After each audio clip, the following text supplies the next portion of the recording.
Eh, Vamos a partir entonces con ecografía pulmonar y pleural.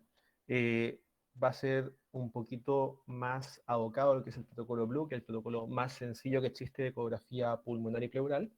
Y el material se los voy a enviar también como de todas formas, que son como 4 documentos. Sin embargo, esta vez son un poquito más complejos de lo que es necesario. Así que hay uno en particular que van a tener que leerlo, pero no es necesario leerlo entero finalmente para poder como tener los conocimientos como necesarios para lo que van a hacer de forma habitual. Eh, y les voy a mandar adicionalmente otro documento que no está en el libro, que es un paper que habla específicamente del protocolo que les voy a explicar ahora. Entonces, esto sería la que es la anatomía como básica de lo que sería la parte torácica. Tenemos que en lo que es nuestra pared torácica, las costillas finalmente tienen un espacio de división, que ese espacio va a irse agrandando hacia la parte anterior, va a ser más pequeño hacia la parte posterior, y ese espacio es bastante pequeño, lo cual es un problema, porque cada costilla es un hueso que finalmente es muy hiperecogénico, lo cual significa que todos los haces de sonido chocan y se devuelven. Por lo tanto, tiene sombra acústica. Al tener sombra acústica, eso nos impide ver el pulmón de forma completa y por lo tanto eso es difícil realmente volar y tenemos que estar colocándonos entre los espacios intercostales para poder hacer una buena evaluación a nivel torácico. Otra cosa a destacar es que a nivel de las costillas, en la costilla superior está el paquete vasculonervioso y eso es importante a la hora de hacer alguna punción de tipo pleural. Una cosa relevante es que este mismo paquete lo podemos evidenciar por ecografía tirando un Doppler en esa zona. Así que es algo bastante útil a la hora de hacer una toracocentesis. Y en cuanto a lo que es el pulmón, está la pleura, son 2 capas finalmente la capa pleural, están muy pegadas una con otra, por lo tanto de forma normal se ve solamente como una capa. Sin embargo, una de esas está fija y otra se mueve. Por lo tanto, vamos a ver algo llamado sliding pulmonar. Adicionalmente, esta pleura llega más hacia abajo en la parte posterolateral y eso finalmente van a ser los recesos costofrénicos y por tanto, dependiendo de dónde hagamos la ecografía, vamos a tener que ir más hacia caudal o más hacia cefálico para poder ver el borde diafragmático. El pulmón derecho se divide en 3 lóbulos, finalmente, el izquierdo en 2, y cuando nosotros hacemos una evaluación, que acá tenemos la versión ecográfica anterior, lateral y posterior, podemos ver que de diferentes ventanas podemos ver diferentes lóbulos. Por ejemplo, podemos ver abajo que de lo que sería el pulmón derecho, en la ventana posterior vamos a poder ver el lóbulo inferior. De la ventana lateral podríamos ver el lóbulo superior y también parte del medio y también parte de este lóbulo inferior. Y finalmente en la ventana anterior, ahí vamos a ver lo que sería la gran parte del lóbulo medio y el lóbulo superior. En lo que sería la parte a nivel izquierda, vamos a también tener algo similar. Vamos a ver la parte inferior por la parte posterior y en el anterior vamos a ver solamente la parte anterior y en el lateral podemos ver un poco de cada uno. Vemos la mitad y la otra mitad. Un segundo para poder estar eso más. Ya. Entonces, cuando vamos a ver las ventanas ecográficas, esta es una parte bien importante porque siempre existe una tendencia a pensar de que la ecografía pulmonar se realiza con traductor lineal. De hecho, es muy frecuente, o en algún momento creo que se explicó de esa forma, porque como era más pequeño, la lógica es pensar, bueno, el traductor lineal es pequeño, lo puedo colocar finalmente de forma paralela a las pleuras entre el espacio intercostal y así puedo ver todo. Es bien lógico finalmente pensarlo así. El problema es que el traductor lineal tiene una penetración muy baja y por tanto no es eficiente a la hora de hacer una correcta evaluación del parénquima pulmonar. Por tanto, el parénquima pulmonar tiene que evaluarse con un traductor que tenga una alta penetración. La verdad, no vamos a ver una estructura muy definida y por tanto la resolución que nosotros vamos a tener no es algo que sea muy relevante. Como les digo, finalmente el pulmón lo vamos a poder identificar por artefactos más que nada. Por lo tanto, no necesitamos una resolución muy buena, pero necesitamos una buena penetración. Y por tanto, lo mejor es ocupar un traductor o convexo o uno sectorial. El sectorial tiene la ventaja de que tiene un haz que es muy pequeño y que desde ese haz pequeño empezamos a expandir finalmente todo ese campo visual. Eso significa que al tener un haz más pequeño, permite finalmente tener una mejor ventana de visión. Por lo tanto, el sectorial sirve ser la mejor opción a la hora de evaluar el pulmón, aunque si no tenemos sectorial, un convexo también es una buena opción. De hecho, es una opción bastante adecuada. El traductor lineal lo vamos a ocupar, sin embargo, lo vamos a dejar exclusivamente para lo que sería la evaluación de la pleura y para nada más. E incluso en algunas partes de la pleura va a ser también un traductor que no va a ser tan útil y va a tener que ir a complementarlo con el sectorial. ¿Cómo colocamos el transductor? El transductor se va a colocar de forma perpendicular a las costillas. Al estar de forma perpendicular a las costillas, vamos a ver una imagen que, bueno, aquí viendo la imaginación de cada uno, le llaman ojos de rana, le llaman también el murciélago, etcétera. Varios nombres. Pero finalmente lo que vamos a ver es las costillas, y las costillas finalmente se van a ver hiperecogénicas con una sombra acústica, y entre medio vamos a ver finalmente pleura y después el parénquima pulmonar. Visto de forma ecográfica se vería más o menos como lo que está al lado de la pantalla, donde vemos finalmente que está una sombra acústica por los lados y está la pleura junto con el parénquima pulmonar. Cuando ocupamos un traductor convexo, se puede ver mejor esta imagen de las costillas. Al ocupar un sectorial, como la imagen viene desde un punto más pequeño, suele no verse bien la parte de las costillas, pero finalmente es la misma imagen a fin de cuentas. Una cosa importante es que nosotros vamos a ir a buscar algo llamado artefactos. Esos artefactos, principalmente lo que vamos a buscar es un artefacto de reverberación, que es el que se va a dar a nivel de línea pleural, va a evidenciarse de forma bien tenue. Cuando nosotros aumentamos la ganancia del equipo, el parénquima pulmonar va a empezar a verse más hiperecogénico y suele hacer que las líneas A no se puedan divisar de forma correcta. Y por tanto, ahí vamos a tener una incapacidad de poder identificar bien el artefacto. Entonces, acá tendríamos lo que sería el transductor finalmente, donde lo estamos colocando a nivel de la pared torácica, tenemos la línea pleural que está arriba, tenemos la sombra acústica por los lados y tenemos estos artefactos, que es la línea pleural que se repite muchas veces por un artefacto de reverberación y que solamente se va a repetir si es que el pulmón está lleno de aire. Cuando el pulmón no está lleno de aire, esto no va a ocurrir. Por lo tanto, la presencia de líneas A nos van a hablar de que el pulmón tiene aire. Ahora, no necesariamente tiene que haber pulmón. Por ejemplo, si el paciente tuviese un neumotórax a tensión, donde hay solamente aire, también veríamos estas líneas A, probablemente incluso mejor definidas.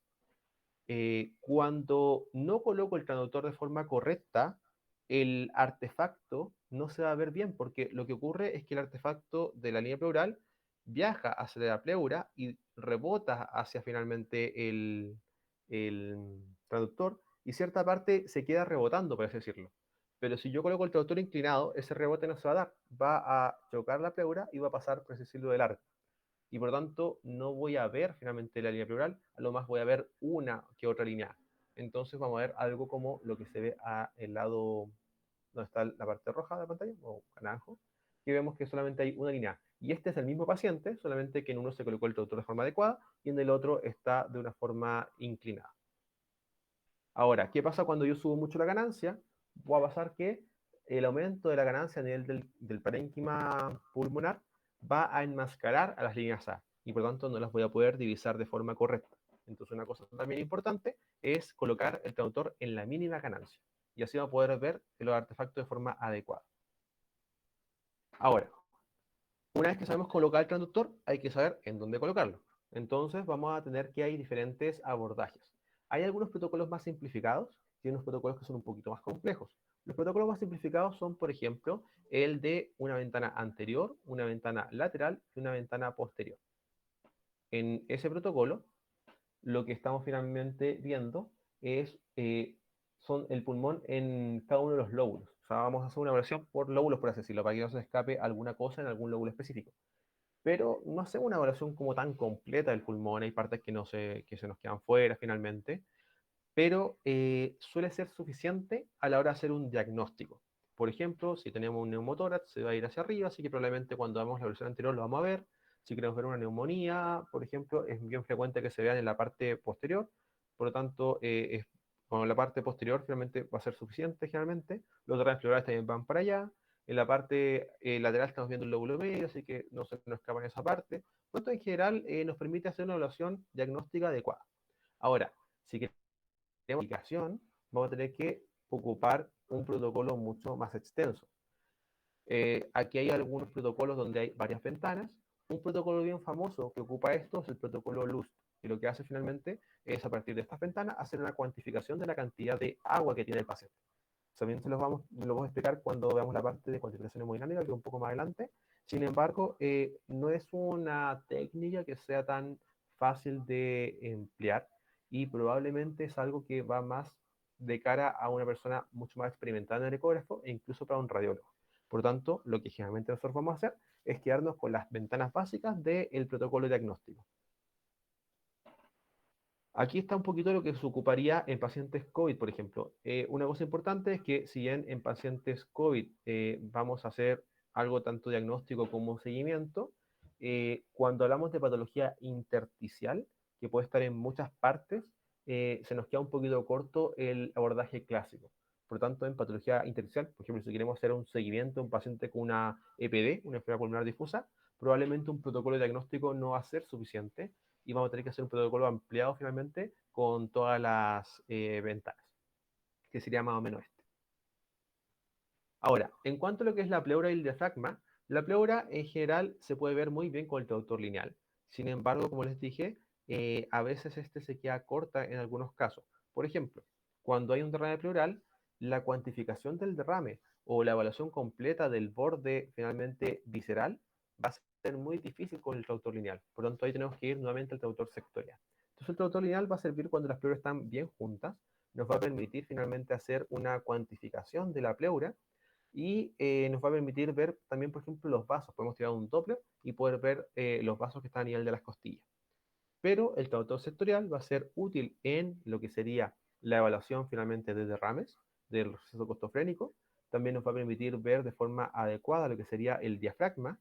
Permitiremos ver lo que sería la excursión diafragmática, aunque la medición del diafragma en sí es más fácil hacerla con el traductor lineal.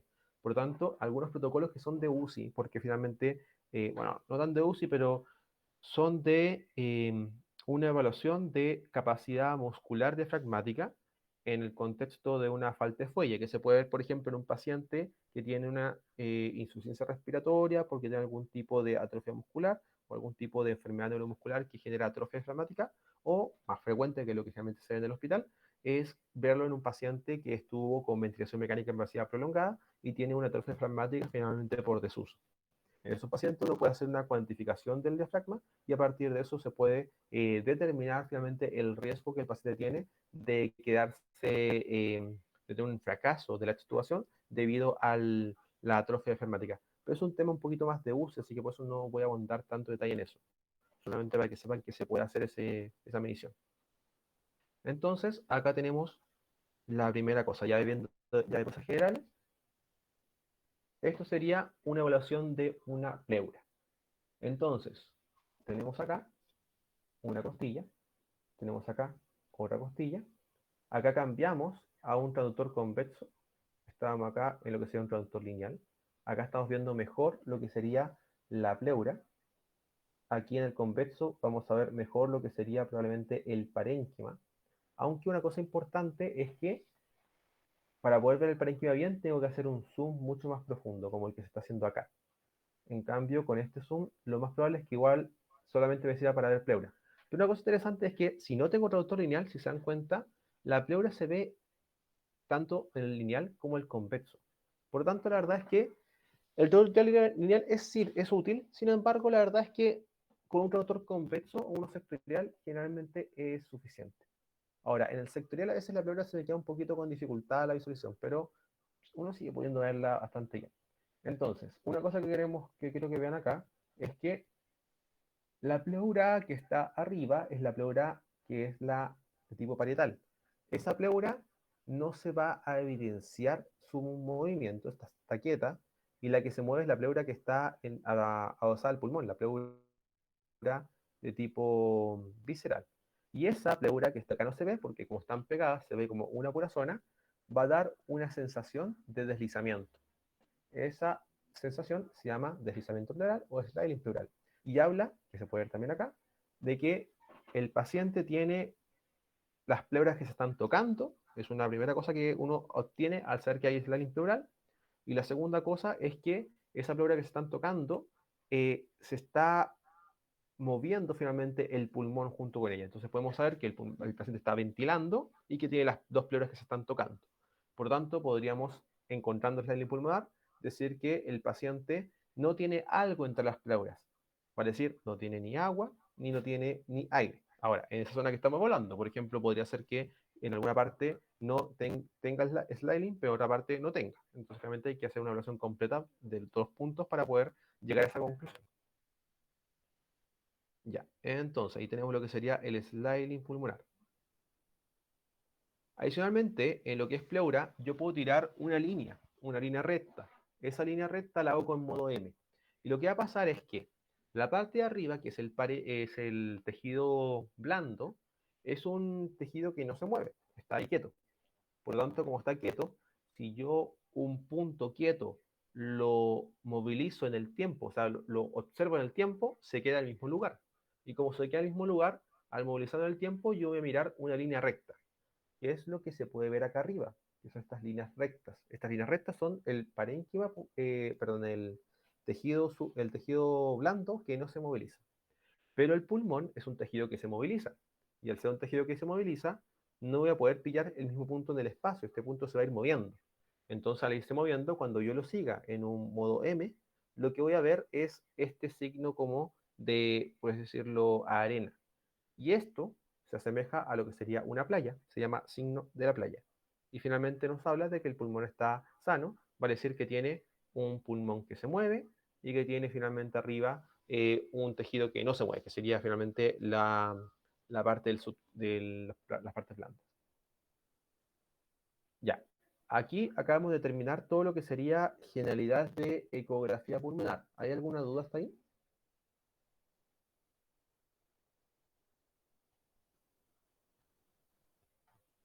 Entonces aquí tenemos que saber qué traductor ocupar, cómo lo voy a posicionar, en qué, aparte de cómo lo voy a posicionar finalmente, qué ventanas voy a poder hacer y que también puedo tirar un modo M para poder hacer algunas evaluaciones para poder ver lo que sería pleura, por ejemplo.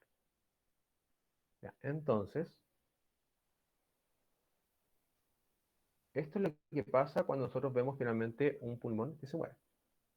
Entonces aquí vamos a ver que al moverse el pulmón, ese pulmón lo que hace es que hace ese fenómeno de slide, que es lo que sería este movimiento. Ahora, ¿qué pasa cuando el pulmón no se mueve? Yo a veces puedo encontrar algo como esto. Si se dan cuenta, aquí está la costilla, la otra costilla, y está una línea, que yo diría que es la línea pleural. Sin embargo, en esta línea pleural no tengo finalmente movimiento. Esa ausencia de movimiento me habla de varias cosas. Básicamente significa que las pleuras no se están tocando. Eso es como lo primero. Ahora, también puede ser que no se mueva porque hay algún tipo de elemento que impide que se mueva. Como por ejemplo, cuando existe una atelectasia, podría eso generar que la pleura no se puede mover bien en una parte. O cuando hay una neumonía. O también puede significar que simplemente el pulmón no se está moviendo. Si le hacen a un paciente en paro respiratorio, ustedes le hacen finalmente un eco, van a ver eso. Entonces, por ejemplo, si tienen un paciente en paro respiratorio y quieren ver si el paciente tiene neumotórax, probablemente no les va a servir buscar el pulmonar, porque van a ver algo como eso. Entonces tienen que o estar ventilando al paciente para poder finalmente ver si ventila, o finalmente estar haciendo otras herramientas para poder hacer ese diagnóstico. Aparte de eso, eh, yo, por ejemplo, podría empezar a movilizar mi transductor y encontrar un momento en donde encuentro el paciente que tiene sliding y otro punto en donde no tiene sliding. Eso podría pasar cuando la pleura está separada en alguna porción, pero está junta en otra. Lo que ocurre en el neumotórax. En el neumotórax, la pleura se separa en la porción finalmente, por ejemplo, más hacia superior, y en alguna parte donde ya termina el neumotórax se vuelve a juntar. Y esa parte sí tiene sliding. Entonces yo voy a ver algo llamado punto pulmonar. El punto pulmonar se refiere a el lugar en donde tengo el sliding y en algún momento se separan las pleuras y dejo de poder ver el sliding pulmonar, que sería finalmente, acá está apuntado con esa flecha negra. Ahora, cuando yo tengo dudas, también podría ser bueno hacer una complementación de eso con el modo M. Si yo tiro el modo M, habíamos dicho que el pulmón se movía, ¿cierto? Entonces, si es que realmente ahí lo que hay es que hay aire, ese aire va a separar las pleuras y por lo tanto ahí ya no va a haber parénquima que se está moviendo, va a haber solamente algo, aire que va a estar quieto. Bueno, quieto, no se va a mover finalmente ninguna cosa que sea ecogénica, a fin de cuentas.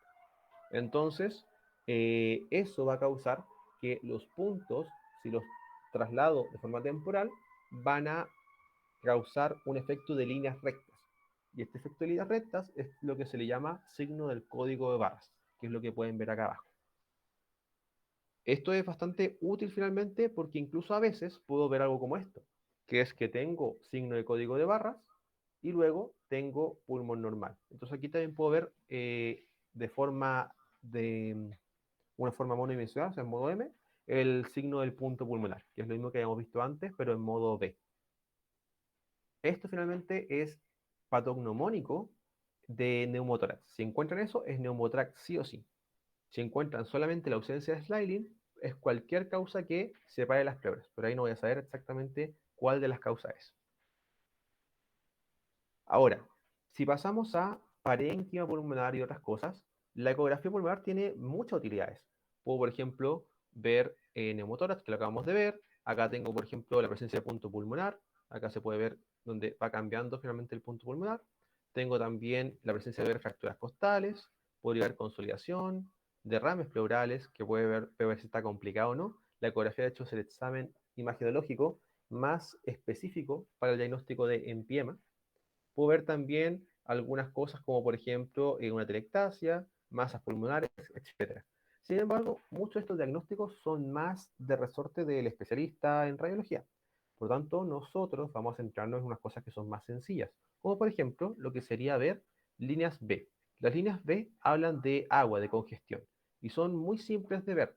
Por lo tanto, es algo que con una curva de aprendizaje bastante corta, uno puede adquirir una gran destreza a la evaluación de estas líneas.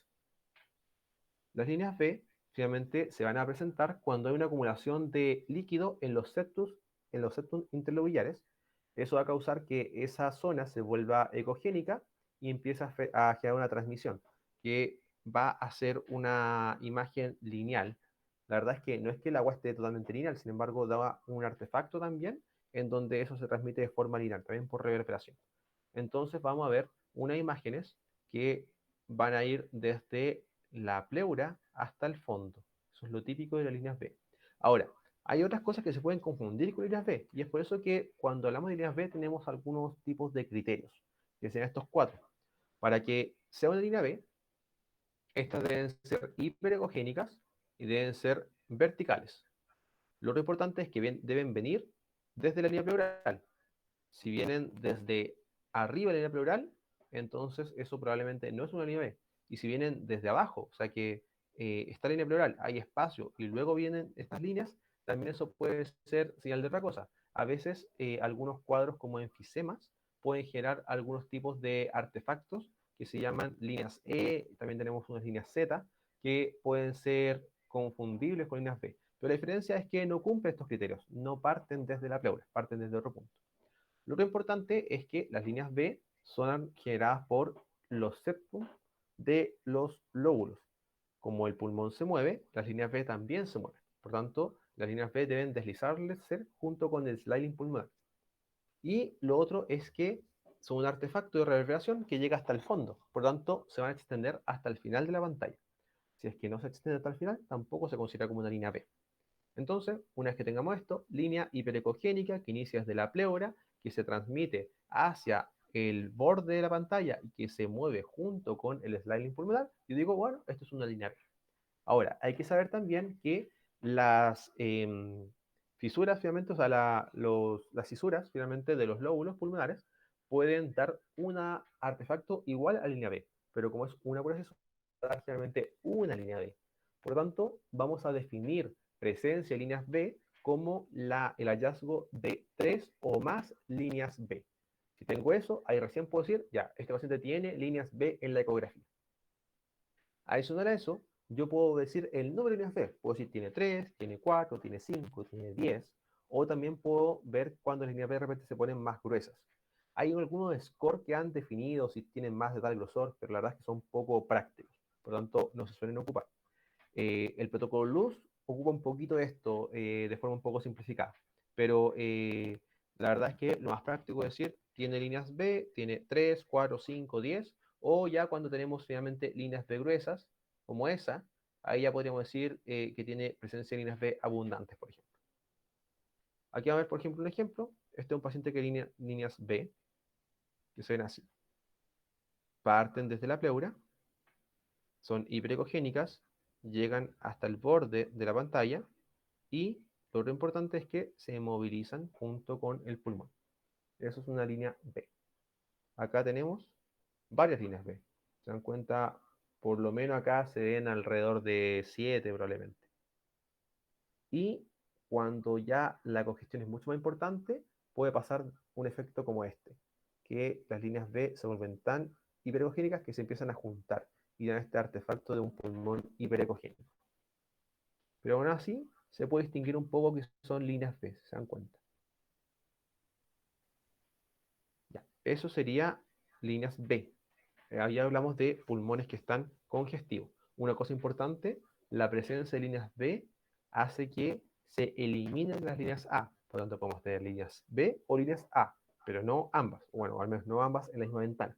Podríamos tener líneas B en un lado y línea A en otro lado, que eso es probable en una neumonía, o líneas B bilaterales, que es típico de edema pulmonar agudo, entre otras cosas. Pero no vamos a tener una misma ventana con líneas A y líneas B. Eso significa que alguna de las dos es un artefacto. La consolidación, la verdad es que esto ya es un poquito más difícil de diagnosticar, por lo tanto no es algo que voy a detallarme tanto. En general, una cosa importante para hacer el diagnóstico de una consolidación es que se ve el pulmón más duro. ¿A qué se me refiere con esto? Que se vuelve un poco isoecogénico y generalmente da un aspecto similar al hígado, da una hepatización del pulmón. Este pulmón consolidado también a veces puede delimitarse el borde entre el pulmón y el pulmón sano, entre la consolidación y el pulmón sano. Y eso se llama signo de la trituración, que sería lo que se puede ver en la pantalla, que es este borde como irregular. Aquí está el diafragma, aquí está la consolidación y aquí está este signo de la trituración. Acá tenemos un paciente que tiene una consolidación. Finalmente a este paciente le tiramos un Doppler, podemos ver que también incluso podemos ver vasculatura en esta zona. Y otra cosa que podemos ver para poder distinguir las consolidaciones es que a veces se puede ver un artefacto que se llama una broncograma aéreo. El broncograma aéreo se ve de forma hiperecogénica dentro de lo que sería el pulmón de tipo isocogénico y se ven como una especie de, le describen como gusanos, que serían finalmente si me vuelvo a mejorar acá. Eso de ahí que se moviliza. Que finalmente eso son los bronquios que se expanden y se retraen en la inspiración y la expiración. Y eso tiene relación con el ciclo inspiratorio, así que vamos al paciente inspirar y expirar y podríamos ver finalmente estos elementos, que sería el broncograma aéreo. Y serían como otra cosa que podríamos evidenciar en los pacientes con neumonía. El derrame pleural se va a ver de tipo anecogénico. Generalmente lo voy a ver más o menos mal con el traductor lineal, así que voy a tener que cambiar al traductor sectorial. Y acá lo que voy a ver finalmente es una zona anecogénica que va a rodear el pulmón. Generalmente el pulmón va a ser una telestasia por compresión y va a verse finalmente este pulmón con algo llamado el signo de la medusa, que es porque se parece como a la cabeza de una medusa finalmente. Eso es un elemento que sugiere atelectasia por compresión en un contexto de un derrame pleural. Hay algunas cuantas fórmulas también para poder caracterizar el volumen del derrame pleural. Sin embargo, la verdad es que son útiles, pero lo que tiene más utilidad es poder hacer una medición adecuada de cuánto es el espacio entre el tejido subcutáneo, la pleura y el pulmón. Para al hacer una punción, tener más o menos claro cuánto tengo que yo avanzar con la aguja antes de llegar a al líquido pleural y cuánto puedo avanzar dentro del líquido pleural sin causar un neumotórax. Entonces es una cosa bien fundamental a la hora de hacer una medición en lo que sería un derrame pleural. Otra cosa importante, esta foto quedó un poquito mala. Cuando yo en un derrame pleural veo que el borde tiene irregularidades, eso es bien característico de un derrame pleural de tipo paraneumónico. Que no tengo acá la foto, pero está creo que en el libro está, y si no, le voy a mandar una cosa con esa foto. Cuando tengo entonces estas irregularidades en la pleura, que el borde pleural, si se dan cuenta acá, es un borde fino. Si el borde tiene irregularidades, eso habla de un derrame de tipo paraneumónico. Cuando además de eso, el derrame mismo tiene unos septum, que serían estos, que son tabiques, esto habla de que hay un proceso de fibrosis acá, que eso es típico del paciente con empiema. Los pacientes con empiema empiezan a hacer efectos de fibrosis. Entonces, finalmente, la presencia de esto es patognomónica de un empiema y, por lo tanto, o derrame pleural paraneumónico complicado. Por lo tanto, es incluso más específico que una tomografía computarizada. Por lo tanto, un examen muy útil para lo que sería la evaluación de los derrames pleurales. Yo finalmente podría hablar de un nivel de congestión en un paciente que puedo partir desde lo que es aire hasta lo que es finalmente una ligera congestión, que esto si lo vio a TAC sería similar a lo que sería el vidrio esmerilado. Podría después ir a lo que encontraría una zona de consolidación, que esto podría darse en neumonía o también podría darse por simplemente agua. Y después podría ver lo que sería ya el derrame pleural, que ya hablaría de una congestión mucho mayor. Es tan así que yo incluso tengo algunos elementos que se ha tratado de comparar con tomografía, esto es específicamente en COVID, pero igual sirve para dar el ejemplo, en donde tenemos acá un paciente con líneas A, que en tomografía se comparan a lo que sería un pulmón sano, o al menos aireado. Tenemos acá un paciente que tiene líneas B, que serían comparables con este virus melado, y tenemos acá un paciente que tiene una consolidación, el pulmón se ve como lo que sería el hígado o el vaso, y tenemos que tiene presencia de broncograma aéreo, que son estas cositas blancas o hiperegogénicas. Y eso se asemejaría a lo que sería un pulmón ya totalmente consolidado. Y acá finalmente, a partir de eso, yo podría hacer una categorización de la cantidad de congestión o líquido que tiene un pulmón o también de la gravedad de un proceso inflamatorio. Ya, con eso vimos lo esencial de lo que sería la ecografía a nivel pulmonar. Y vamos a ver ahora lo último, que sería el aplicar el protocolo Blue. El protocolo Blue es un protocolo corto que tiene 3 pasos, que trata de realizar un diagnóstico de un paciente que llega a la urgencia con disnea. Ese es el setting del protocolo Blue. Cuando hablamos del protocolo Blue es diagnóstico de disnea. El protocolo Blue parte buscando sliding pulmonar.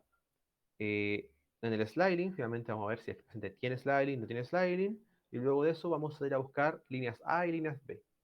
Luego de ver si tiene líneas A y líneas B, vamos a ir a buscar otros elementos, como por ejemplo, complementarlo con buscar consolidaciones. También vamos a poder buscar derrames y también podríamos complementarlo con un examen vascular, que fue lo que ya aprendieron ustedes, que sería la búsqueda de trombosis. Y con eso finalmente completo lo que sería el protocolo Blue.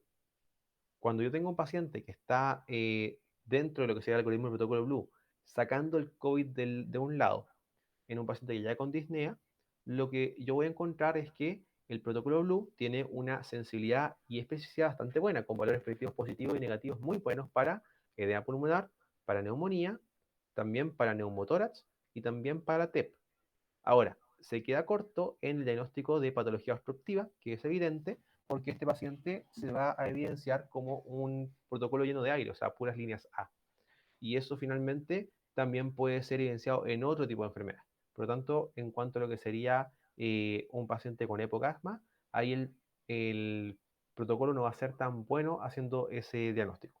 Ahora, el TEP es bueno haciendo el diagnóstico pensando en que todos los tromboembolismos pulmonares vienen desde las extremidades inferiores en general.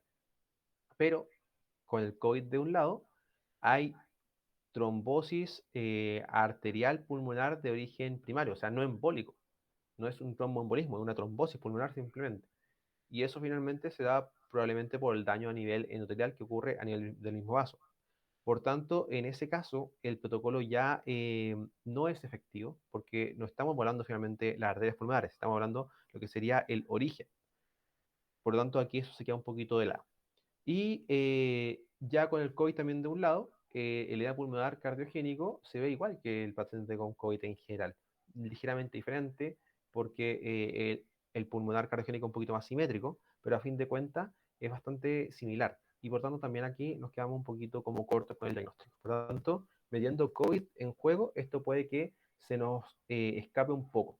Pero sí nos va a servir, por ejemplo, para decir si un paciente tiene un patrón, por ejemplo, intersticial, o si tiene un patrón de tipo A, por ejemplo. Entonces así podemos hacer dos grandes grupos grandes.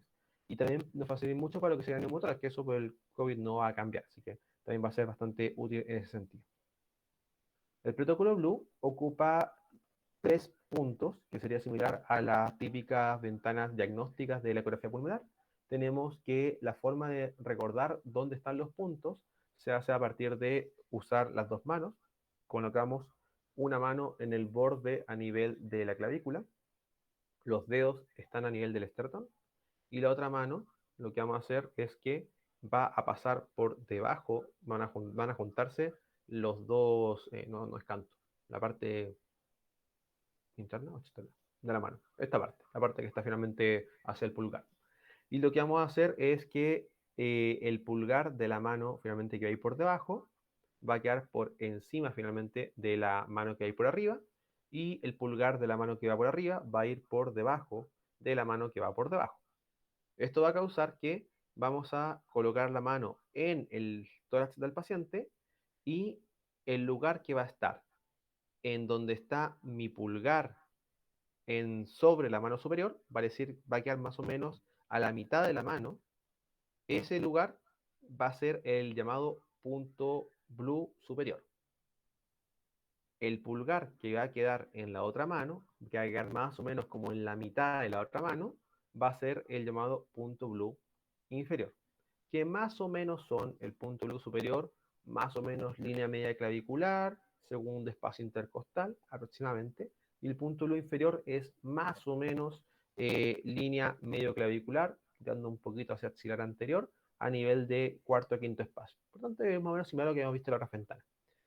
Hay otro punto que sería el punto Platz, o Plaps, que ese punto finalmente es un punto que se logra tirando una línea recta desde el punto blue inferior hacia lo que sería la parte posterior del paciente a nivel de la línea axilar posterior. Y eso va a ser este punto que es similar a lo que sería el punto posterior en la ecografía tradicional. Entonces, este protocolo ocupa los puntos, las ventanas diagnósticas de la ecografía pulmonar, te da una mnemotecnia con las manos para que sea más fácil como localizarlas, y busca finalmente la utilidad de lograr evaluar todos los lóbulos del pulmón. Nosotros entonces vamos a buscar sliling pulmonar en las 3 ventanas. Entonces vamos a hacer una ventana a nivel del punto superior, del inferior, y a nivel de lo que sería el punto PLAPS. Ahora, el punto PLAPS, la verdad es que no es tan útil en la búsqueda del sliling pulmonar. Por lo tanto, generalmente, si no lo hace, no importa mucho. Pero sí es importante hacerlo en el punto superior y en el punto inferior. Si el paciente tiene sliling pulmonar, nosotros decimos, bueno, entonces las dos pleuras están tocándose. Entonces probablemente no tiene neumotórax. Entonces decimos, bueno, neumotórax descartado. Ya nos quedamos sin la posibilidad de que tenga neumotórax. Entonces ahora vamos a ver si es que el paciente tiene un patrón de líneas A o de líneas B. Si el patrón del paciente es de líneas B, el paciente probablemente tiene una patología de tipo intersticial. Y podríamos decir, bueno, podría ser COVID, por ejemplo, o podría ser una edema pulmonar. Por otro lado, si tiene líneas A, nosotros vamos a decir, bueno, el paciente no tiene una ocupación intersticial, así que tiene el pulmón, por así decirlo, seco. Entonces acá podría ser que tenga EPOC, asma, una patología obstructiva, podría ser que tenga tal vez un TEP, o tal vez puede ser que tenga una neumonía que yo no he evidenciado y que es focal. Entonces, para poder evidenciar bien eso, lo que voy a hacer es, primero, generalmente lo que uno hace acá es irse al tiro a PLATS, ¿vale? Es decir, descartar lo que sería patología de consolidación. pero lo que te sugiere el protocolo, por finalmente probabilidades, es ir a hacer un análisis de trombosis venosa, o sea, un ecodoppler vascular. Aunque, como les digo, ahora con el COVID también eso como que se queda un poquito helado, así que pierde un poquito de potencia. De todas formas, si nosotros complementamos esto con una ecografía a nivel de la parte posterior, estamos viendo todos los lugares y si encontramos por ahí una consolidación, entonces tenemos ya que el diagnóstico es una neumonía. Si no encontramos una consolidación, entonces los diagnósticos pueden ser TEP o EPOC. Y aquí finalmente aplicaríamos lo que sería la búsqueda de trombosis y si no encontramos trombosis en las extremidades inferiores, la probabilidad de un TEP sin, sacando el COVID de lado, sin trombosis venosa profunda, es menos del 1%. Por lo tanto, podríamos casi descartar el TEP. Si encontramos, confirmamos TEP, si no lo encontramos, casi lo descartamos y nos quedamos con el diagnóstico de EPOC y asma. Ahora, el diagnóstico de EPOC y asma, que si en cuenta fue como por descarte, perfectamente podría ser una neumonía pequeña que no vi o un TEP finalmente que no haya venido de las extremidades inferiores, o podría ser, por ejemplo, alguna otra finalmente enfermedad de tipo intersticial que sea más sutil y no haya visto bien con este protocolo. Así que igual a veces ese diagnóstico te queda un poco corto. Ahora, cuando el paciente no tiene sliling pulmonar, ese paciente tiene separadas las pleuras, entonces. Entonces, si tiene separadas las pleuras, yo voy a pensar que el paciente entonces tiene o neumotórax o tiene finalmente alguna patología que esté inflamando la pleura, una telectasia o una neumonía. Entonces voy a ver si tiene líneas A o líneas B. Si el paciente tiene líneas A, yo digo, bueno, tiene un pulmón seco. Y si no encuentro tampoco consolidación, digo, bueno, líneas A, pulmón seco, sin consolidación. Entonces probablemente este paciente tiene un neumotórax. Y lo que voy a hacer es dirigidamente ir a buscar el punto pulmonar. Eh, si es que el paciente tiene punto pulmonar, yo confirmo el diagnóstico de neumotórax. En cambio, si no lo tiene, bueno, puede ser una telestasia pequeña que no la he visto en la evaluación de la consolidación, así que igual pueden ser otros diagnósticos, como que no me quedo tan tranquilo con el diagnóstico. Ahora, si por otro lado tenía ausencia sliding y tenía líneas B, yo digo, bueno, si tiene líneas B y tiene una ausencia sliding, entonces si hay líneas B, no hay aire. Por lo tanto, si no hay aire, no hay neumotórax.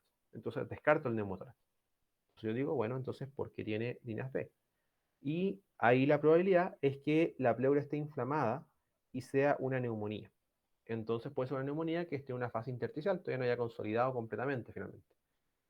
O podría ser que sea una neumonía, pero yo estoy evidenciando una parte diferente de la consolidación, estoy viendo una parte más intersticial y la zona de consolidación está un poco más profunda y no la he visto. También una posibilidad. Otra cosa que podría pasar es que yo tenga finalmente un patrón en un lado de líneas B y en otro lado de líneas A.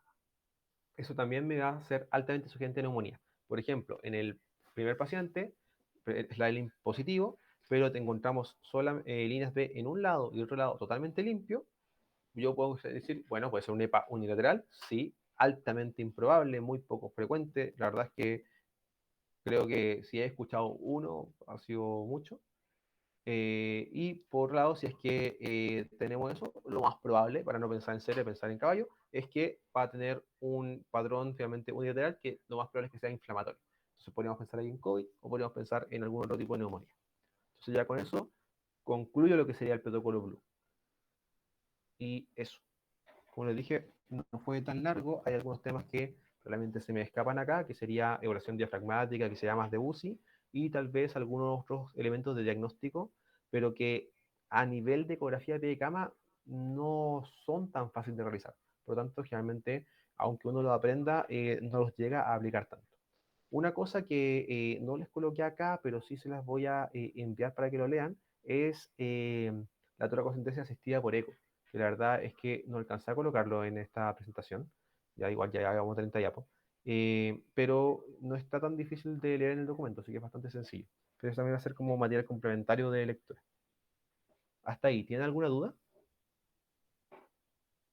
Vamos a cerrar esto.